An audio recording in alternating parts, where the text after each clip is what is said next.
ನೋಡಿ, ತಂದೆ ಮಗನೇ ಕ್ರೀಡಾಪಟುಗಳಾಗಿರೋದ್ರಿಂದ ಅಣ್ಣನವರು ಯಾವ ರೀತಿಯಾಗಿ ಸಪೋರ್ಟ್ ಮಾಡ್ತಿದ್ದಾರೆ ಪ್ರತಿ ಕ್ರೀಡಾಪಟುಗಳಿಗೆ ಅಂತ.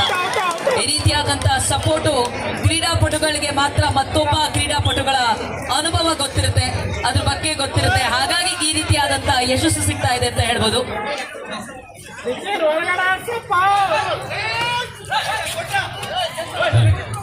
ಸಮಾಜ ಸೇವೆಯಲ್ಲಿ ತಮ್ಮೆಲ್ಲರ ಫ್ಯಾಮಿಲಿ ತೊಡಗಿಸಿಕೊಂಡಿರುವಂತದ್ದು, ಸಮಾಜ ಸೇವೆಯೇ ತಮ್ಮ ಗುರಿಯನ್ನಾಗಿಸಿಕೊಂಡಿರುವಂತ ನಮ್ಮ ಶರತ್ ಬಚ್ಚೇಗೌಡ ಅಣ್ಣನವರು ಕುಟುಂಬ ಸಮೇತರಾಗಿ ಸಮಾಜ ಸೇವೆಗೆ ತಮ್ಮ ಮುಡಿಪಾಗಿಟ್ಟವರೇ. ಈ ರೀತಿಯಾದಂತಹ ಅಳಿವಂಚಿನಲ್ಲಿ ಉಳಿದಿರುವಂತಹ ಈ ನಮ್ಮ ಸ್ವದೇಶಿಯ ಮಣ್ಣಿನ ಆಟವನ್ನ, ಕಬಡ್ಡಿಯನ್ನ ಬೆಳೆಸ್ತಿರುವಂತಹ ನಿಟ್ಟಿನಲ್ಲಿ ಕ್ರೀಡಾಪಟುಗಳಿಗೆ ಮಾತ್ರ